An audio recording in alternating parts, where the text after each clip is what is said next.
أعوذ بالله من الشيطان الرجيم بسم الله الرحمن الرحيم اللہ تعالیٰ نے انسان کو یاد کرایا ہے کہ تو نے عبادت اپنے رب کی کرنی ہے، اور فرمایا رب تمہارا وہ ہے جس نے تمہارے لیے زمین کو فرش بنایا ہے، آسمان کو چھت بنایا ہے، اور آسمان سے پانی برسا کے تو زمین سے پھل اگائے ہیں، رزق لکم، وہ بھی تیرے کھانے کے لیے اگائے ہیں۔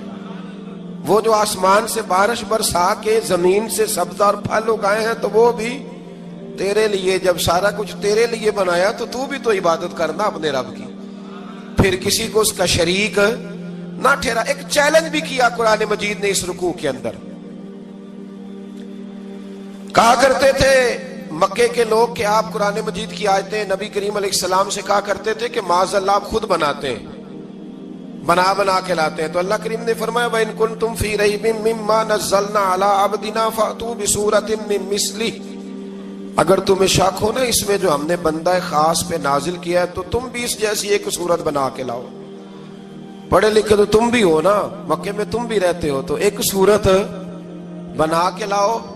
قرآن مجید ہم سے چھینا گیا ہے سازش کے تحت، اس لیے کہ جس قوم کو قرآن آ جاتا ہے نا پھر کوئی کافر اس کا مقابلہ نہیں کر سکتا۔ دیکھیں نا اگر کافروں کے پاس جواب ہوتا قرآن پاک کا تو بدر اور احد میں نا کوئی آیت بنا کے لاتے قرآن کے مقابلے کی، تلواریں لے کے نہ آتے، ان کے پاس جواب ہی نہیں تھا۔ اور قیامت تک کسی کافر کے پاس قرآن مجید کا کوئی جواب، قرآن کا کوئی جواب، قسم اللہ کی جواب کوئی نہیں، قرآن کا اس کا کوئی جواب نہیں۔ کیا بات ہے قرآن پاک کی۔ وہ ایک دفعہ مسلمہ کذاب بے ایمان کہنے لگا میں نے بنا لیا قرآن پاک کا جواب، معاذ اللہ۔ جواب کیا بنایا؟ وہ سورت ہے نا القاریۃ ملقاریہ، وما ادراک ملقاریہ، کھڑکھڑانے والی کیا ہے، کھڑکھڑانے والی تمہیں کیا پتا کیا ہے کھڑکھڑی، قیامت کا ذکر ہے۔ کہنے لگا میں نے اس جیسی صورت بنا لیا، تو کیا بنایا؟ الفیل ملفیل، وما ادراک ملفیل۔ کہنے لگا ہاتھی، تمہیں کیا پتا کیا ہاتھی، تم کیا جانو کیا ہاتھی۔ تو پاس جو اس کے اپنے بیٹھے تھے نا چیلے، وہ کہنے لگے چپ کر جا، سارے زمانے کو پتا ہے ہاتھی کیا ہوتا ہے۔ تو پاگل ہے، اس کے دو کان ہوتے ہیں، ایک سونڈ ہوتی ہے، چار اس کے پیر ہوتے ہیں۔ بیوقوف آدمی قرآن کا مقابلہ کرنا ہے تو کچھ چج کے ساتھ کر، پاگلوں کی طرح مقابلہ کرے گا، جوتے کھائے گا بھی ہمیں بھی پڑھوائے گا۔ تو قرآن مجید کا کوئی مقابلہ کر سکا؟ تو اس آیہ مبارکہ میں اللہ نے کافروں کو یہ کہا اگر مقابلہ نہیں کر سکتے تو پھر اللہ سے ڈرو، ورنہ دوزخ میں ڈالے جاؤ گے، وہ جس کا ایندھن آدمی اور پتھر ہے، اور بنائی بھی کافروں کے لیے گئی ہے۔ اعدت للکافرین، جہنم کس کے لیے بنائی گئی ہے؟ کافروں اور منافقوں کے لیے۔ مسلمانوں کے لیے بنائی گئی، مسلمان مرضی سے چھلانگے لگائیں تو ان کی موج ہے، ورنہ ان کے لیے جہنم، ان کے لیے اللہ نے جنت بنائی ہے۔ اور یہ بات کرتے ہی رب کریم نے فرمایا اے محبوب علیہ السلام مومنوں کو خوشخبری دے دیں کہ اللہ نے ان کے لیے جنت بنائی ہے، اس میں باغات ہیں، انہیں رزق دیا جائے گا کھانے کے لیے، اور اس میں انہیں پاکیزہ بیویاں دی جائیں گی، اور پھر وہ اس میں ہمیشہ رہیں گے، انہیں اس سے نکالا نہیں جائے گا۔ آگے جو آیات کریمہ ہے نا اس کے اندر اللہ تبارک و تعالیٰ نے فرمایا ہے کہ اللہ حیا نہیں کرتا سمجھانے کے لیے مچھر کی مثال بھی دینی پڑے۔ فرمایا قرآن سے کچھ لوگ ہدایت حاصل کرتے ہیں اور کچھ گمراہ ہو جاتے ہیں۔ جب لوگ اپنی مرضی کی تشریحات چاہتے ہیں تو گمراہ ہوتے ہیں، اور جب قرآن کو رسول اللہ صلی اللہ علیہ وسلم اور امت مسلمہ کی تشریحات کی روشنی میں سمجھتے ہیں تو پھر اللہ ہدایت عطا فرماتا ہے۔ پھر اللہ تبارک و تعالیٰ نے آگے ارشاد فرمایا حضرت آدم کی پیدائش کا واقعہ۔ مفسرین نے لکھا اللہ نے مشورہ کیا تھا فرشتوں سے، وَإِذْ قَالَ رَبُّكَ لِلْمَلَائِكَةِ إِنِّي جَاعِلٌ فِي الْأَرْضِ خَلِيفَةً، لیکن کچھ مفسرین کہتے ہیں کہ اللہ کو ضرورت نہیں فرشتوں سے مشورہ کرنے کی، اللہ نے فرشتوں سے مشورہ نہیں کیا بلکہ رب نے انہیں آگاہ فرمایا تھا کہ میں لگا ہوں زمین پہ اپنا نائب بنانے، میں خلافت دینے لگا ہوں زمین پہ۔ اب یہ تو دینے والی کی مرضی ہے نا اس نے کس کو دینی ہے، یہ تو دینے والے کی مرضی ہے نا اس نے۔ تو کچھ لوگ کہتے ہیں کہ دینے والے سے زیادہ ہمیں پتہ ہے، تو فرشتوں کو بھی یہ اجتہادی خطا ہو گئی، کہنے لگے یا اللہ اسے نہ بنانا، یہ فساد کرے گا، یہ خون ریزیاں کرے گا۔ تو اللہ نے فرمایا جو میں جانتا ہوں وہ تم، اللہ اکبر، امام راضی فرماتے جب رمضان آتا ہے تو اللہ فرشتوں سے کہتا ہے ذرا یہ کھول کے دروازے دیکھو نا یہ زمین پہ کیا کر رہے ہیں. تم تو کہتے تھے فساد کریں گے اور یہ سارے تراویحاں پڑھ رہے ہیں. تم تو گویا کہتے تھے فساد کریں گے اور یہ تو دیکھو گویا رمضان کے روزے رکھ رہے ہیں. یہ تو میری یاد میں نکلے ہوئے. تم کچھ کہتے تھے اور دیکھو میں نے تمہیں کہا تھا نا جو میں جانتا ہوں وہ تم.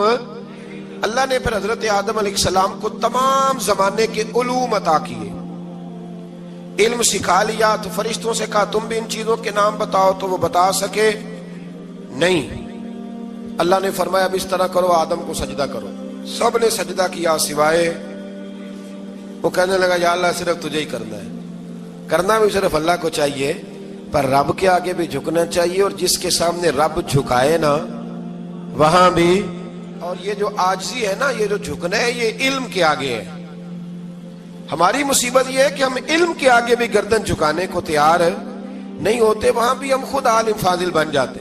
تو فرمایا کہ سب سے کہا سجدہ کرو. سب نے سجدہ کیا سوائے ابلیس کے. تو پھر ہوا کیا وکان من الکافرین, وہ کافروں میں سے ہو گیا. پھر اللہ نے حضرت آدم کو اور جناب حوا کو نا مقام دے دیا جنت میں رہنے کے لیے, اور کہا سارا کچھ کھانا, درخت کے قریب نہ جانا. ابھی آپ کسی سے کہہ دیں تھوڑا سا کہ پیچھے نہ دیکھنا, یعنی اگر میری سمجھ لیں ادب کی وجہ سے کوئی 1.5-2 منٹ یا 6 منٹ نہیں بھی نہ دیکھے گا تو سوچے گا ضرور کہ پتہ نہیں اب پیچھے کیا ہے, مصیبت کیا ہے. یعنی آپ کہہ کے دیکھ لیں کسی کو پیچھے نہ دیکھنا. فطرت ہے نا انسان کی, وہ جستجو کرتا ہے. کہا اس درخت کے پاس نہ جانا. تو حضرت حوا سلام اللہ علیہ کہتے ہیں دل میں خیال رہتا تھا کہ آخر ہے کیا درخت کے پاس. یہی انسان کا عقیدہ توحید ہے کہ جہاں سے رب منع کر دے وہاں وہ منع ہو جائے. اور یہ ان کی خطا نہیں تھی, یہ اللہ کی حکمت تھی, چونکہ رب نے تو پہلے کہہ دیا تھا بنایا ہی زمین کے لیے, تو یہ تو سارا کچھ ہونا تھا تو زمین پہ آنا تھا نا. تو حضرت حوا اور جناب آدم کے پاس شیطان آیا, اب اس کو نکال تو دیا تھا پر ابھی اس کا جنت میں آنا جانا بند نہیں ہوا تھا. یہ بھی اللہ کی حکمت تھی. تو وہ کہنے لگا تمہیں پتہ ہے بعد میں مر جاؤ گے. تو حضرت حوا کہنے لگی کیا موت بھی آئے گی؟ کہاں, اس کی تکلیف بھی بڑی ہوگی, تو پھر بچیں گے کیسے؟ تو کہنے لگے پھل کھا لو اس درخت کا. تو بچنے کے لیے پھل کھایا تھا. اس طرح لوگ آج بہت سارے کام بچنے کے لیے کرتے ہیں پر بچ سکتے, بچنے کے لیے پھل کھایا. تو اللہ نے فرمایا زمین پہ چلے جاؤ. تو حضرت آدم زمین پہ آئے, پھر کئی 100 سال روتے رہے. فتلقى آدم من ربہ کلمات, تو پھر اللہ نے خود ہی جناب آدم کو کچھ کلمے سکھائے. علامہ اسماعیل لکی فرماتے ہیں وہ کلمے یہ تھے کہ حضرت آدم نے میرے نبی کا وسیلہ پیش کیا, اللہ کریم نے جناب آدم کی دعا کو مقبول فرما لیا. پھر آگے بنی اسرائیل کا ذکر آ جاتا ہے. اللہ تعالیٰ نے بنی اسرائیل, آج آپ اسی قوم کو یہودی کہتے ہیں, ان کو اللہ نے اس زمانے میں فضیلت عطا کی تھی بہت زیادہ.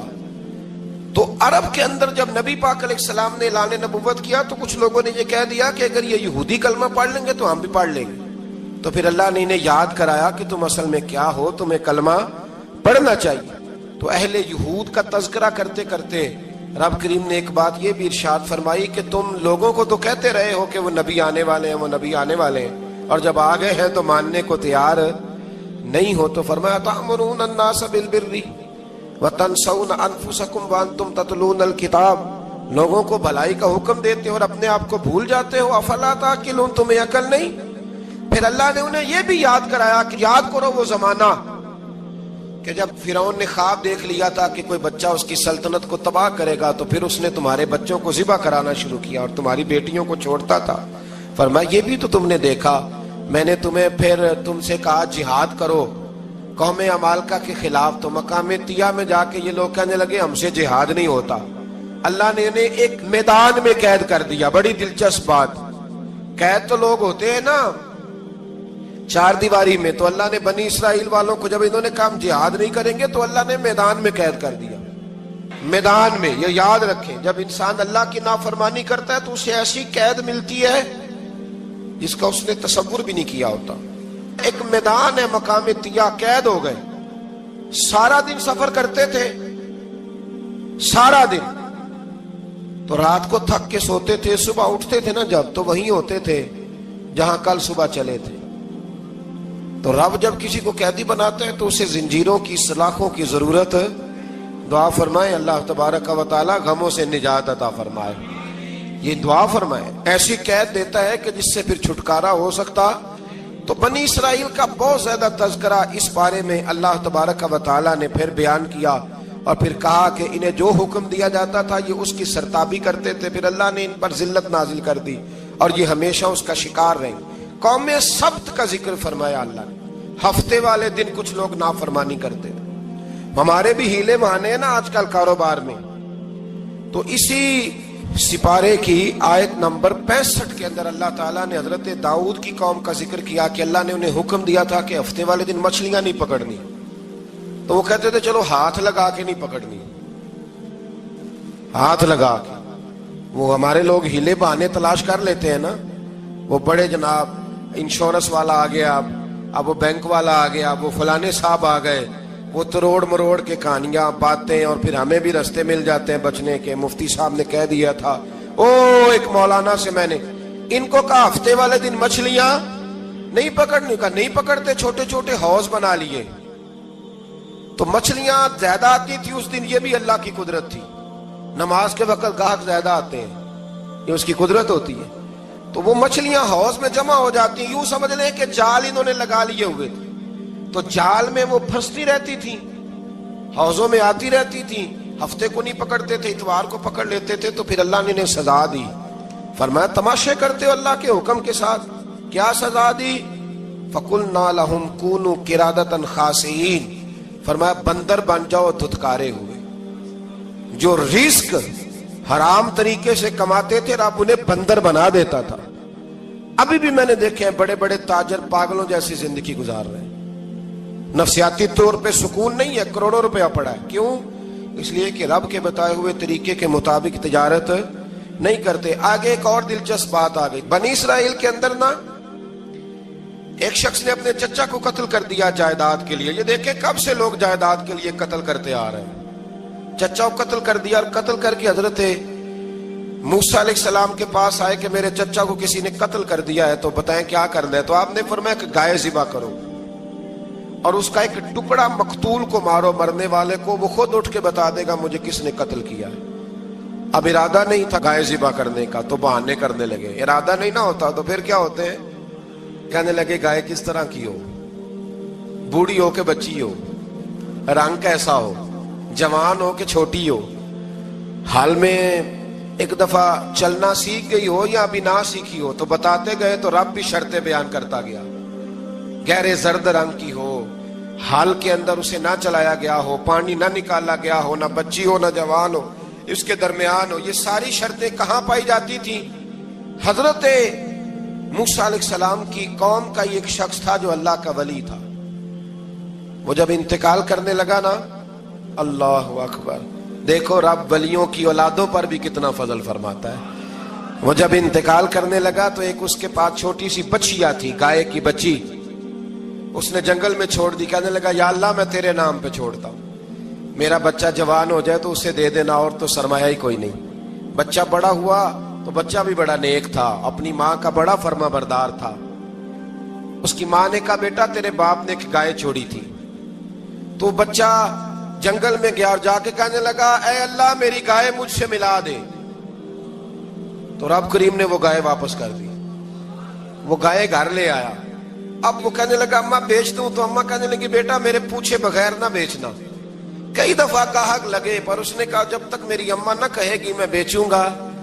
ادھر بنی اسرائیل والے شرطیں جتنی گائے کے بارے میں پوچھ چکے تھے وہ ساری اسی گائے میں پائی جاتی تھی، تو یہ ڈھونڈتے ڈھونڈتے وہاں پہنچ گئے۔ تو کہنے لگے گائے چاہیے، تو اس نے کہا بھی تمہاری مرضی سے نہیں، قیمت میری مرضی کی۔ ایک مفسر نے تو یہاں تک لکھا ہے کہ اس نے کہا گائے ذبح کر کے نا، تو جتنا گائے کے اندر گوشت ہوگا نا اتنا ہی کھال کے اندر تم مجھے مال بھر کے دو گے، اتنے سکے بھر کے دو گے، اتنی اشرفیاں بھر کے دو گے تو پھر تمہیں گائے دوں گا۔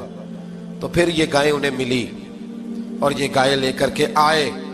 زیادہ سوالات نہ کرتے تو زیادہ الجھتے نہ۔ ہم بھی دین کے معاملے میں بڑے سوال جواب کرتے ہیں، اتنا سوال کریں جتنی اس کی ضرورت ہے۔ ان لوگوں نے سوالات زیادہ کی ہو تو پھر الجھ زیادہ گئے. تو میرے بھائی اس کا ذکر بھی اللہ تبارک و تعالی نے پہلے پارے کے اندر بیان فرمایا. پھر اللہ کریم نے فرمایا کہ کچھ ایسے لوگ بھی ہیں یہودیوں میں سے جن کا دعویٰ ہو گیا ہے کہ ہم اللہ کے بڑے پیارے ہیں. فرمایا یہ صرف ان کے منہ کی باتیں ہیں, یہ تو قیامت میں پتہ چلے گا نا کہ اللہ کا پیار کس کے ساتھ زیادہ ہے.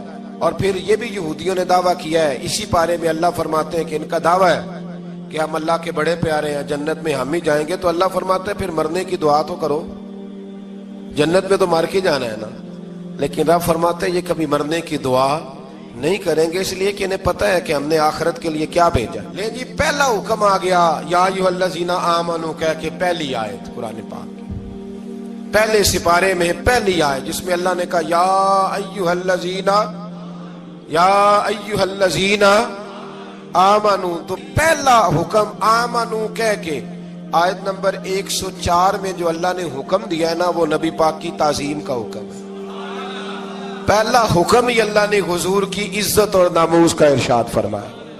پہلا اس ترتیب کے لحاظ سے وہ ہوا یہ کہ جب نبی پاک کو بات ارشاد کرتے تو صحابہ کرام اٹھ کے عرض کرتے رائینا یا رسول اللہ, حضور سمجھ نہیں آئی ذرا رعایت کر دے. تو یہودیوں کی عبرانی زبان کے اندر نہ ذرا کھینچ کے پڑھتے تھے رائینا, تو اس کا معنی بنتا تھا معاذ اللہ اے ہمارے چرواہے. بکریاں چرانے والے کو بھی وہ رائینا کہتے تھے. تو جب صحابہ یہ کہنے لگے تو اللہ نے منع ہی کر دیا. فرمایا میرے محبوب کے غلاموں, اس لفظ کے پیچھے چھپ کے لوگ میرے نبی کی بے ادبی کر جاتے ہیں. تو جس لفظ کا کوئی ایک معنی بے ادبی والا بنتا ہو وہ لفظ بھی میرے نبی کے لیے نہ کہو. لفظ وہ والے کہو جس میں کوئی بے ادبی کا معنی نکلے نہ. یہاں لوگوں نے بڑے بڑے لفظ نہیں بول دیے, پھر کہتے میرا مطلب یہ تھا, میرا مطلب وہ تھا. تو تو نے وہ لفظ بولا کیوں جس کا کوئی غلط مطلب بھی نکل سکتا تھا؟ اللہ نے فرمایا یا ایھا الذین آمنوا لا تقولوا رائینا, اے ایمان والو رائینا کہو ہی نہ. تو یا اللہ کیا کہیں؟ فرمایا وقولوا انظرنا, تم کہو یا رسول اللہ ایک نظر فرمائیے. انداز دیکھیے, انظرنا ایک نظر. تو ہمارے بزرگ تو پہلے ہی بڑے پیار والوں نے کہہ دیا یا رسول اللہ انظر حالنا. کہتے کہاں سے لاتے ہو جملے؟ میں نے کہا اللہ کی کتاب سے. یا رسول اللہ انظر حالنا یا حبیب اللہ اسمع قالا. تو تم کہو انظرنا, محبوب نظر کرم کرے, واسمعوا, اور کیا ضرورت ہے دوبارہ پوچھنے کی؟ اللہ کہتا ہے پہلے ہی دھیان سے سنا کرو, پہلے ہی واسمعوا, پہلے ہی احتیاط سے سنو. وللکافرین عذاب علیم, اور کافروں کے لیے دردناک عذاب ہے. لے جی اسی پارے میں اللہ تبارک و تعالیٰ نے پھر اہل یہود کا ذکر کیا. تو یہود کہنے لگے کہ ہم حضرت ابراہیم کے ماننے والے ہیں. تو اللہ کریم نے وہ بھی ذکر کیا کہ میں نے تو ابراہیم کو آزمایا ہے. وَإِذِ ابْتَلَىٰ إِبْرَاهِيمَ رَبُّهُ بِكَلِمَاتٍ فَأَتَمَّهُنَّ, ہم نے ابراہیم کو کچھ چیزوں سے آزمایا ہے, وہ ہماری آزمائش پہ پورے اترے. قَالَ إِنِّي جَاعِلُكَ لِلنَّاسِ إِمَامًا, تو پھر ہم نے انہیں کہا کہ ہم آپ کو پوری دنیا کا امام بنائیں گے. وہ آزمائش کیا تھی؟ آگ میں جانا بھی آزمائش, بیٹے کا نہ ہونا بھی آزمائش, بیٹا ہوا تو پھر اسے وادی غیر ذی زرع ان میں چھوڑ کے آنا بھی آزمائش, بڑا ہوا تو پھر ذبح کرنا بھی آزمائش. فرمایا جہاں جہاں آزمایا ہے نا ابراہیم ہماری آزمائش میں پورے اترے. فرمایا تو مفت میں حضرت ابراہیم کی اولاد بنتے ہو اور ان کا نام لیتے اور ان کے ساتھ اپنا تعلق بناتے ہو, دیکھو تو صحیح وہ کتنی آزمائشوں سے گزرے. تو اس کا بھی اللہ نے اسی میں ذکر فرمایا. اور پھر وہ بات کرتے تھے حضرت یعقوب کی اور حضرت اسحاق کی. تو فرمایا وہ تو ہمارے اتنے خاص بندے تھے کہ وصال کے وقت بھی انہوں نے اپنی اولادوں کو نصیحت فرمائی تھی کہ اللہ کی توحید پہ قائم رہنا. اس کا ذکر بھی اللہ نے اسی پارے میں بیان فرمایا. اور جو حضرت ابراہیم اور جناب اسماعیل نے کعبہ تعمیر کیا تو اس کا ذکر بھی اللہ تعالیٰ نے اسی پارے میں فرمایا. اور فرمایا جب وہ کعبہ بنا رہے تھے تو کہہ رہے تھے ربنا تقبل منا, کہہ رہے تھے اے اللہ بنا ہم نے دیا ہے پر مہربانی فرما ہم سے قبول فرما لے. تو جو آیہ کریمہ آخر میں عرض کرنا چاہتا ہوں اس پر بھی تھوڑی توجہ فرمائیں گے تو بات بڑی نکھر کے باہر آئے گی. یہ 16ویں رکوع کے اندر اللہ نے پھر یہود کا اور عیسائیت کا ذکر فرمایا. تو اللہ کریم نے ایک بات ارشاد فرمائی, یہودیوں کے ہاں جب کوئی بچہ پیدا ہوتا تھا پیلے رنگ کے ساتھ اس کو رنگتے تھے, یا کوئی خاص رنگ تھا ان کا, بچہ پیدا ہوتا تو اس پر وہ رنگ چڑھاتے ہیں کہ یہ جی ہمارے مذہب کا رنگ ہے. ہمارے ہاں بھی رسمیں ہیں نا اپنی اپنی، معاذ اللہ اپنی اپنی نہیں ہونی چاہیے، اللہ رسول کا حکم ہونا چاہیے. تو یہودیوں کے ہاں بچہ پیدا ہوتا تو ایک خاص رنگ چڑھاتے، عیسائیوں کے ہاں پیدا ہوتا تو وہ بھی ایک خاص رنگ چڑھاتے. تو مسلمانوں کے ہاں بچے پیدا ہوئے تو انہوں نے بھی توجہ کی کہ یہ کیا ہو رہا ہے، تو رب کریم نے فرمایا صبغۃ اللہ، رنگ اللہ کا ہی ہے. ومن احسن من اللہ صبغہ، اور فرمایا اللہ کے رنگ سے زیادہ خوبصورت کس کا رنگ ہو سکتا ہے. اللہ کا رنگ کیا ہے؟ لا الہ الا اللہ محمد الرسول اللہ صلی اللہ علیہ. فرمایا نیلے پیلے کالے رنگ نہ چڑھاؤ، اپنے ذہن پر توحید و رسالت کا رنگ چڑھاؤ. یہ سب سے بہترین رنگ ہے. اگر تمہارے ذہنوں پر رب رسول کی توحید کا رنگ چڑھ گیا تو یہ وہ والا رنگ ہے، پھر تمہیں کسی اور رنگ کی طرف جانے کی ضرورت نہیں پڑے گی. تو فرمایا رنگ وہ پیدا کرو جو توحید کا ہے، رسالت کا ہے، اس رنگ کی توجہ کرو. قرآن مجید کے اس پارے میں اللہ کریم نے مختلف باتیں بیان کر کے آخری رکوع میں یہ جو رنگ کا ذکر فرمایا نا، تو یہ لگتا ہے پورے پارے کا خلاصہ ہے کہ رب کریم نے فرمایا اصل بات یہ ہے کہ تمہاری سوچوں پہ رب رسول کی توحید و رسالت کا رنگ ہونا چاہیے. ہر وقت بچہ پیدا ہو کو دنیا سے جائے تو رنگ کس کا ہونا چاہیے؟ اللہ رسول کے دین کا. اللہ تعالی ہمیں سمجھنے کی توفیق عطا فرمائے. آخر دعوانا ان الحمدللہ.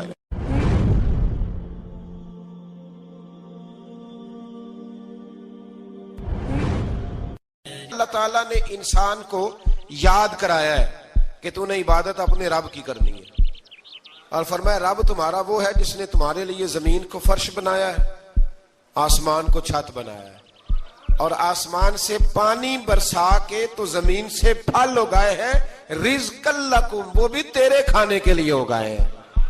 وہ جو آسمان سے بارش برسا کے زمین سے سبز اور پھل اگائے ہیں تو وہ بھی تیرے لیے. جب سارا کچھ تیرے لیے بنایا تو بھی تو عبادت کرنا اپنے رب کی، پھر کسی کو اس کا شریک نہ ٹھہرا. ایک چیلنج بھی کیا قرآن مجید نے اس رکوع کے اندر. کہا کرتے تھے مکے کے لوگ کہ آپ قرآن مجید کی آیتیں نبی کریم علیہ السلام سے کہا کرتے تھے کہ معاذ اللہ آپ خود بناتے ہیں، بنا کے لاتے ہیں. تو اللہ کریم نے فرمایا وَإِن كُنتُمْ فِي رَيْبٍ مِّمَّا نَزَّلْنَا عَلَىٰ عَبْدِنَا فَأْتُوا بِسُورَةٍ مِّن مِّثْلِهِ، اگر تمہیں شک ہو نا اس میں جو ہم نے بندہ خاص پہ نازل کیا ہے تو تم بھی اس جیسی ایک صورت بنا کے لاؤ. پڑھے لکھے تو تم بھی ہو نا، مکے میں تم بھی رہتے ہو، تو ایک صورت بنا کے لاؤ. قرآن مجید ہم سے چھینا گیا ہے سازش کے تحت، اس لیے کہ جس قوم کو قرآن آ جاتا ہے نا پھر کوئی کافر اس کا مقابلہ نہیں کر سکتا.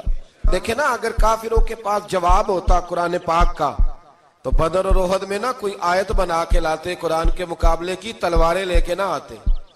ان کے پاس جواب ہی نہیں تھا. اور قیامت تک کسی کافر کے پاس قرآن مجید کا کوئی جواب، قرآن کا کوئی جواب، قسم اللہ کی جواب کوئی نہیں قرآن کا، اس کا کوئی جواب نہیں. کیا بات ہے قرآن پاک کی. وہ ایک دفعہ مسلمہ کذاب بے ایمان کہنے لگا میں نے بنا لیا ہے قرآن پاک کا جواب. معاذ اللہ. جواب کیا بنایا؟ وہ صورت ہے نا القاریۃ ملقاریہ وما ادراک ملقاریہ، کھڑکھڑانے والی. کیا ہے کھڑکھڑانے والی؟ تمہیں کیا پتا کیا ہے کھڑکھڑی؟ قیامت کا ذکر ہے. کہنے لگا میں نے اس جیسی صورت بنا لیا. تو کیا بنایا؟ الفیل ملفیل وما ادراک ملفیل. کہنے لگا ہاتھی، تمہیں کیا پتا کیا ہاتھی، تم کیا جانو کیا ہاتھی. تو پاس جو اس کے اپنے بیٹھے تھے نا چیلے، وہ کہنے لگے چپ کر جا، سارے زمانے کو پتا ہے ہاتھی کیا ہوتا ہے. تو پاگل ہے، اس کے دو کان ہوتے ہیں، ایک سونڈ ہوتی ہے، چار اس کے پیر ہوتے ہیں. بیوقوف آدمی قرآن کا مقابلہ کرنا ہے تو کچھ چج کے ساتھ کر، پاگلوں کی طرح مقابلہ کرے گا، جوتے کھائے گا بھی ہمیں بھی پڑھوائے گا. تو قرآن مجید کا کوئی مقابلہ کر سکا؟ تو اس آیہ مبارکہ میں اللہ نے کافروں کو یہ کہا اگر مقابلہ نہیں کر سکتے تو پھر اللہ سے ڈرو ورنہ دوزخ میں ڈالے جاؤ گے. وہ جس کا ایندھن آدمی اور پتھر ہے اور بنائی بھی کافروں کے لیے گئی ہے. اعدت للکافرین، جہنم کس کے لیے بنائی گئی ہے؟ کافروں اور منافقوں کے لیے. مسلمانوں کے لیے بنائی گئی. مسلمان مرضی سے چھلانگے لگائیں تو ان کی موج ہے، ورنہ ان کے لیے جہنم، ان کے لیے اللہ نے جنت بنائی ہے. اور یہ بات کرتے ہی رب کریم نے فرمایا اے محبوب علیہ الصلوۃ والسلام مومنوں کو خوشخبری دے دیں کہ اللہ نے ان کے لیے جنت بنائی ہے، اس میں باغات ہیں، انہیں رزق دیا جائے گا کھانے کے لیے، اور اس میں انہیں پاکیزہ بیویاں دی جائیں گی، اور پھر وہ اس میں ہمیشہ رہیں گے، انہیں اس سے نکالا نہیں جائے گا۔ آگے جو آیات کریمہ ہے نا، اس کے اندر اللہ تبارک و تعالیٰ نے فرمایا ہے کہ اللہ حیا نہیں کرتا سمجھانے کے لیے مچھر کی مثال بھی دینی پڑے۔ فرمایا قرآن سے کچھ لوگ ہدایت حاصل کرتے ہیں اور کچھ گمراہ ہو جاتے ہیں۔ جب لوگ اپنی مرضی کی تشریحات چاہتے ہیں تو گمراہ ہوتے ہیں، اور جب قرآن کو رسول اللہ صلی اللہ علیہ وسلم اور امت مسلمہ کی تشریحات کی روشنی میں سمجھتے ہیں تو پھر اللہ ہدایت عطا فرماتا ہے۔ پھر اللہ تبارک و تعالیٰ نے آگے ارشاد فرمایا حضرت آدم کی پیدائش کا واقعہ۔ کچھ مفسرین نے لکھا ہے اللہ نے مشورہ کیا تھا فرشتوں سے، وَإِذْ قَالَ رَبُّكَ لِلْمَلَائِكَةِ إِنِّي جَاعِلٌ فِي الْأَرْضِ خَلِيفَةً، لیکن کچھ مفسرین کہتے ہیں کہ اللہ کو ضرورت نہیں فرشتوں سے مشورہ کرنے کی، اللہ نے فرشتوں سے مشورہ نہیں کیا، بلکہ رب نے انہیں آگاہ فرمایا تھا کہ میں لگا ہوں زمین پہ اپنا نائب بنانے، میں خلافت دینے لگا ہوں زمین پہ۔ اب یہ تو دینے والی کی مرضی ہے نا اس نے کس کو دینی ہے، یہ تو دینے والے کی مرضی ہے نا اس نے۔ تو کچھ لوگ کہتے ہیں کہ دینے والے سے زیادہ ہمیں پتہ ہے، تو فرشتوں کو بھی یہ اجتہادی خطا ہو گئی، کہنے لگے یا اللہ اسے نہ بنانا، یہ فساد کرے گا، یہ خون ریزیاں کرے گا۔ تو اللہ نے فرمایا جو میں جانتا ہوں وہ تم، اللہ اکبر۔ امام راضی فرماتے جب رمضان آتا ہے تو اللہ فرشتوں سے کہتا ہے ذرا یہ کھول کے دروازے دیکھو نا یہ زمین پہ کیا کر رہے ہیں، تم تو کہتے تھے فساد کریں گے اور یہ سارے تراویحاں پڑھ رہے ہیں، تم تو گویا کہتے تھے فساد کریں گے اور یہ تو دیکھو گویا رمضان کے روزے رکھ رہے ہیں، یہ تو میری یاد میں نکلے ہوئے، تم کچھ کہتے تھے اور دیکھو میں نے تمہیں کہا تھا نا جو میں جانتا ہوں وہ تم۔ اللہ نے پھر حضرت آدم علیہ السلام کو تمام زمانے کے علوم عطا کیے، علم سکھا لیا، تو فرشتوں سے کہا تم بھی ان چیزوں کے نام بتاؤ، تو وہ بتا سکے نہیں۔ اللہ نے فرمایا اب اس طرح کرو آدم کو سجدہ کرو، سب نے سجدہ کیا سوائے، وہ کہنے لگا یا اللہ صرف تجھے ہی کرنا ہے، کرنا بھی صرف اللہ کو چاہیے، پر رب کے آگے بھی جھکنا چاہیے، اور جس کے سامنے رب جھکائے نا وہاں بھی۔ اور یہ جو عاجزی ہے نا، یہ جو جھکنا ہے، یہ علم کے آگے ہے۔ ہماری مصیبت یہ ہے کہ ہم علم کے آگے بھی گردن جھکانے کو تیار نہیں ہوتے، وہاں بھی ہم خود عالم فاضل بن جاتے ہیں۔ تو فرمایا کہ سب سے کہا سجدہ کرو، سب نے سجدہ کیا سوائے ابلیس کے، تو پھر ہوا کیا وَكَانَ مِنَ الْكَافِرِينَ، وہ کافروں میں سے ہو گیا۔ پھر اللہ نے حضرت آدم کو اور جناب حوا کو نا مقام دے دیا جنت میں رہنے کے لیے، اور کہا سارا کچھ کھانا، درخت کے قریب نہ جانا۔ ابھی آپ کسی سے کہہ دیں تھوڑا سا کہ پیچھے نہ دیکھنا، یعنی اگر میری سمجھ لیں ادب کی وجہ سے کوئی 1.5-2 منٹ یا 6 منٹ نہیں بھی نہ دیکھے گا تو سوچے گا ضرور کہ پتہ نہیں اب پیچھے کیا ہے، مصیبت کیا ہے۔ یعنی آپ کہہ کے دیکھ لیں کسی کو، پیچھے نہ دیکھنا، فطرت ہے نا انسان کی، وہ جستجو کرتا ہے، کہا اس درخت کے پاس نہ جانا۔ تو حضرت حوا سلام اللہ علیہ کہتے ہیں دل میں خیال رہتا تھا کہ آخر ہے کیا درخت کے پاس۔ یہی انسان کا عقیدہ توحید ہے کہ جہاں سے رب منع کر دے وہاں وہ منع ہو جائے، اور یہ ان کی خطا نہیں تھی، یہ اللہ کی حکمت تھی، چونکہ رب نے تو پہلے کہہ دیا تھا بنایا ہی زمین کے لیے، تو یہ تو سارا کچھ ہونا تھا تو زمین پہ آنا تھا نا۔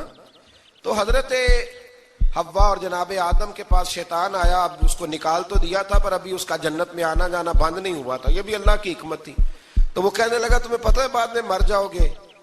تو حضرت حوا کہنے لگی کیا موت بھی آئے گی؟ کہاں، اس کی تکلیف بھی بڑی ہوگی، تو پھر بچیں گے کیسے؟ تو کہنے لگے پھل کھا لو اس درخت کا، تو بچنے کے لیے پھل کھایا تھا۔ جس طرح لوگ آج بہت سارے کام بچنے کے لیے کرتے ہیں پر بچ سکتے، بچنے کے لیے پھل کھایا، تو اللہ نے فرمایا زمین پہ چلے جاؤ۔ تو حضرت آدم زمین پہ آئے، پھر کئی 100 سال روتے رہے، فَتَلَقَّى آدَمُ مِن رَبِّهِ کلمات، تو پھر اللہ نے خود ہی جناب آدم کو کچھ کلمے سکھائے۔ علامہ اسماعیل لکی فرماتے ہیں وہ کلمے یہ تھے کہ حضرت آدم نے میرے نبی کا وسیلہ پیش کیا، تو اللہ کریم نے جناب آدم کی دعا کو مقبول فرما لیا۔ پھر آگے بنی اسرائیل کا ذکر آ جاتا ہے۔ اللہ تعالیٰ نے بنی اسرائیل، آج آپ اسی قوم کو یہودی کہتے ہیں، ان کو اللہ نے اس زمانے میں فضیلت عطا کی تھی بہت زیادہ، تو عرب کے اندر جب نبی پاک علیہ السلام نے اعلان نبوت کیا تو کچھ لوگوں نے یہ کہہ دیا کہ اگر یہ یہودی کلمہ پڑھ لیں گے تو ہم بھی پڑھ لیں گے. تو پھر اللہ نے انہیں یاد کرایا کہ تم اصل میں کیا ہو, تمہیں کلمہ پڑھنا چاہیے.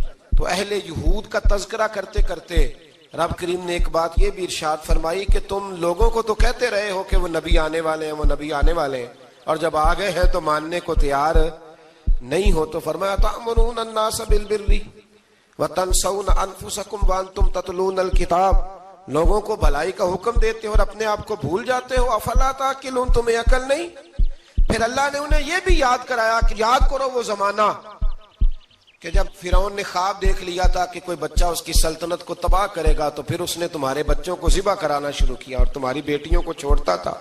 فرمایا یہ بھی تو تم نے دیکھا, میں نے تمہیں پھر تم سے کہا جہاد کرو قوم عمالقہ کے خلاف, تو مقام طیہ میں جا کے یہ لوگ کہنے لگے ہم سے جہاد نہیں ہوتا. اللہ نے انہیں ایک میدان میں قید کر دیا. بڑی دلچسپ بات, قید تو لوگ ہوتے ہیں نا چار دیواری میں, تو اللہ نے بنی اسرائیل والوں کو جب انہوں نے کہا جہاد نہیں کریں گے تو اللہ نے میدان میں قید کر دیا.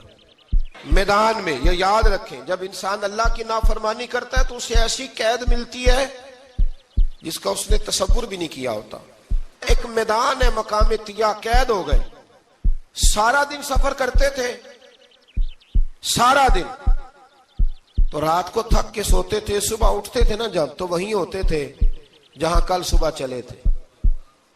تو رب جب کسی کو قیدی بناتا ہے تو اسے زنجیروں کی سلاخوں کی ضرورت, دعا فرمائے اللہ تبارک و تعالی غموں سے نجات عطا فرمائے.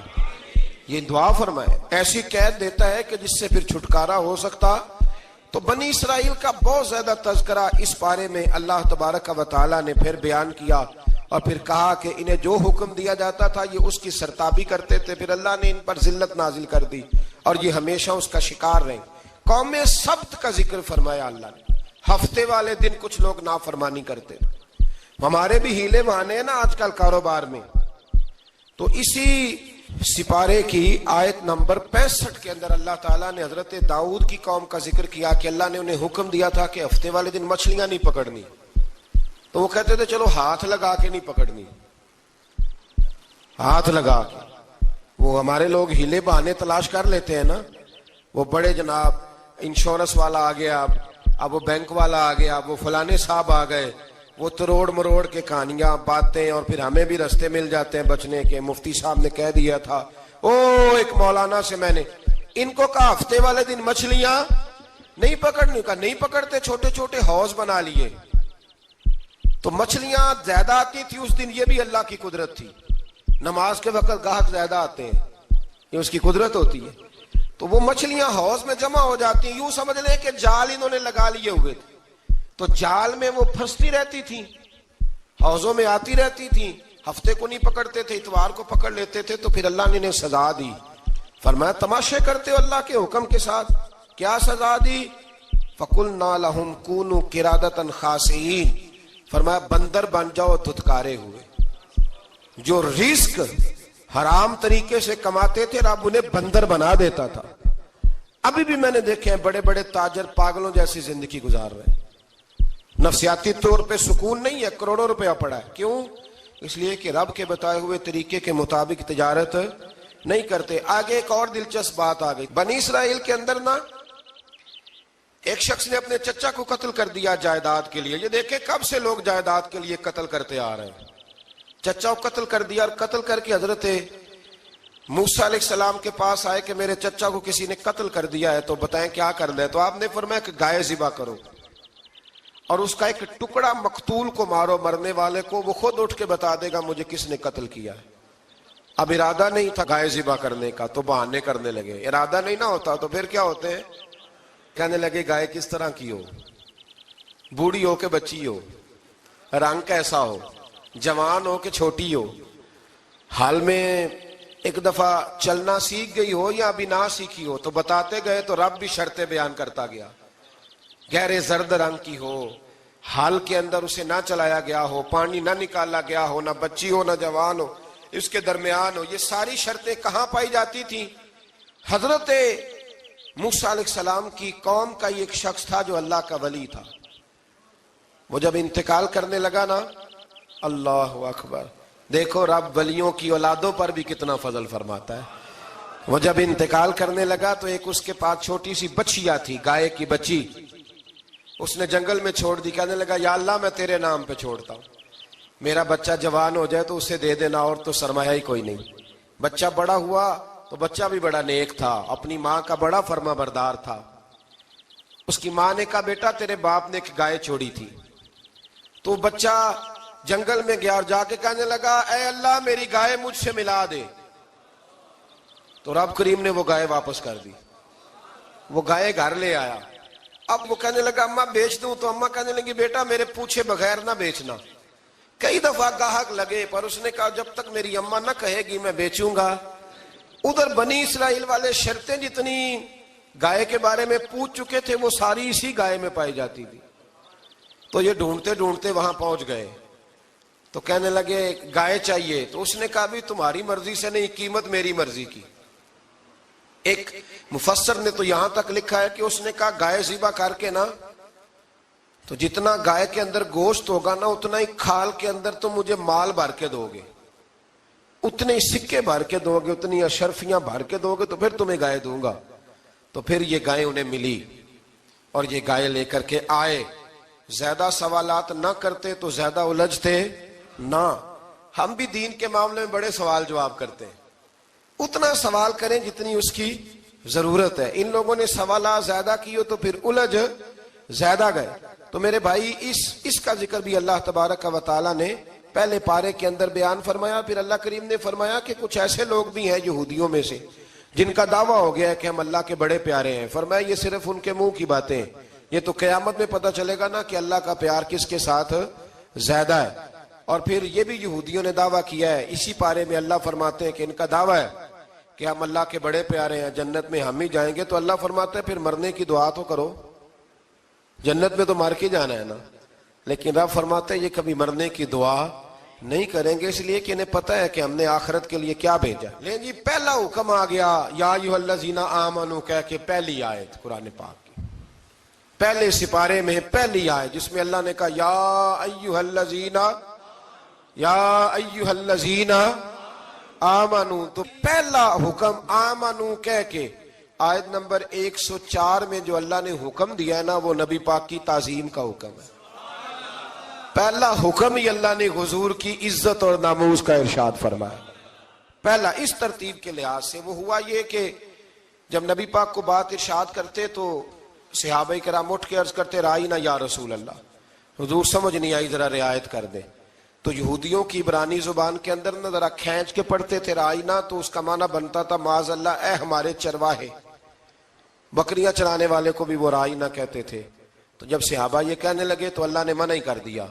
فرمایا میرے محبوب کے غلاموں اس لفظ کے پیچھے چھپ کے لوگ میرے نبی کی بے ادبی کر جاتے ہیں. تو جس لفظ کا کوئی ایک معنی بے ادبی والا بنتا ہو وہ لفظ بھی میرے نبی کے لیے نہ کہو. لفظ وہ والے کہو جس میں کوئی بے ادبی کا معنی نکلے نہ. یہاں لوگوں نے بڑے بڑے لفظ نہیں بول دیے پھر کہتے میرا مطلب یہ تھا، میرا مطلب وہ تھا. تو تو نے وہ لفظ بولا کیوں جس کا کوئی غلط مطلب بھی نکل سکتا تھا. اللہ نے فرمایا یا ایھا الذین آمنوا لا تقولوا رائینا، اے ایمان والو رائینا کہو ہی نہ. تو یا اللہ کیا کہیں؟ فرمایا وقولوا انظرنا، تم کہو یا رسول اللہ ایک نظر فرمائیے. انداز دیکھیے انظرنا ایک نظر. تو ہمارے بزرگ تو پہلے ہی بڑے پیار والوں نے کہہ دیا یا رسول اللہ انظر حالنا. کہتے کہاں سے لاتے ہو جملے؟ میں نے کہا اللہ کی کتاب سے. یا رسول اللہ انظر حالنا یا حبیب اللہ اسمع قالا. تو تم کہو انظرنا، محبوب نظر کرم کرے. واسمعوا، اور کیا ضرورت ہے دوبارہ پوچھنے کی؟ اللہ کہتا ہے پہلے ہی دھیان سے سنا کرو، پہلے ہی واسمعوا پہلے ہی احتیاط سے سنو. وللکافرین عذاب علیم، اور کافروں کے لیے دردناک عذاب ہے. لے جی اسی پارے میں اللہ تبارک و تعالیٰ نے پھر اہل یہود کا ذکر کیا. تو یہود کہنے لگے کہ ہم حضرت ابراہیم کے ماننے والے ہیں. تو اللہ کریم نے وہ بھی ذکر کیا کہ میں نے تو ابراہیم کو آزمایا ہے. وَإِذِ ابْتَلَىٰ إِبْرَاهِيمَ رَبُّهُ بِكَلِمَاتٍ فَأَتَمَّهُنَّ، ہم نے ابراہیم کو کچھ چیزوں سے آزمایا ہے، وہ ہماری آزمائش پہ پورے اترے. قال انی جاعلک للناس اماما، تو پھر ہم نے انہیں کہا کہ ہم آپ کو پوری دنیا کا امام بنائیں گے۔ وہ آزمائش کیا تھی؟ آگ میں جانا بھی آزمائش، بیٹے کا نہ ہونا بھی آزمائش، بیٹا ہوا تو پھر اسے وادی غیر ذی زرع میں چھوڑ کے آنا بھی آزمائش، بڑا ہوا تو پھر ذبح کرنا بھی آزمائش۔ فرمایا جہاں جہاں آزمایا ہے نا، ابراہیم ہماری آزمائش میں پورے اترے۔ فرمایا تو مفت میں حضرت ابراہیم کی اولاد بنتے ہو اور ان کا نام لیتے اور ان کے ساتھ اپنا تعلق بناتے ہو، دیکھو تو صحیح وہ کتنی آزمائشوں سے گزرے۔ تو اس کا بھی اللہ نے اسی میں ذکر فرمایا۔ اور پھر وہ بات کرتے تھے حضرت یعقوب کی اور حضرت اسحاق کی، تو فرمایا وہ تو ہمارے اتنے خاص بندے تھے کہ وصال کا وقت بھی انہوں نے اپنی اولادوں کو نصیحت فرمائی تھی کہ اللہ کی توحید پہ قائم رہنا۔ اس کا ذکر بھی اللہ نے اسی پارے میں بیان فرمایا۔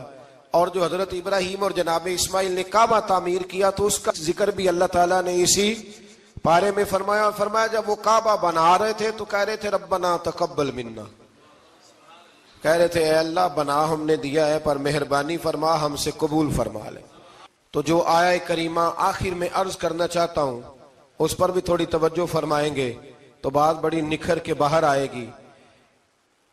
یہ 16ویں رکوع کے اندر اللہ نے پھر یہود کا اور عیسائیت کا ذکر فرمایا تو اللہ کریم نے ایک بات ارشاد فرمائی۔ یہودیوں کے ہاں جب کوئی بچہ پیدا ہوتا تھا پیلے رنگ کے ساتھ اس کو رنگتے تھے، یا کوئی خاص رنگ تھا ان کا، بچہ پیدا ہوتا تو اس پر وہ رنگ چڑھاتے کہ یہ جی ہمارے مذہب کا رنگ ہے۔ ہمارے ہاں بھی رسمیں ہیں نا اپنی اپنی، معاذ اللہ اپنی اپنی نہیں ہونی چاہیے، اللہ رسول کا حکم ہونا چاہیے۔